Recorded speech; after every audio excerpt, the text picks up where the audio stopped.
আসসালামু আলাইকুম এভরিওয়ান, কেমন আছেন সবাই? আশা করি ভালো আছেন। ক্লে আর পুরনো ছুরি দিয়ে একটা ব্রেসলেট বানাবো। আপনারা দেখতে থাকেন সবাই, আশা করি আপনাদের ভালো লাগবে।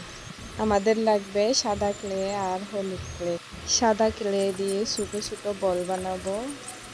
বলগুলা গোল করে নিব, তারপর পাপড়ির শেপ দিয়ে নিব।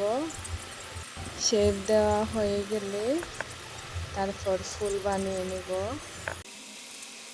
একটু করে হলুদ ক্লে নিয়ে মাঝখানে দিব যাতে সুন্দর লাগে ফুলগুলা। একে একে সবগুলা একই রকম করে বানিয়ে নিব। তারপর ছুরিতে কাগজ লাগিয়ে নিব যাতে দেখতে সুন্দর লাগে।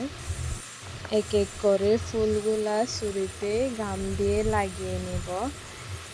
দেখুন, রেডি হয়ে গেছে আমার ব্রেসলেট। আপনাদের যদি ভালো লেগে থাকে লাইক করবেন এবং কমেন্টে জানাবেন।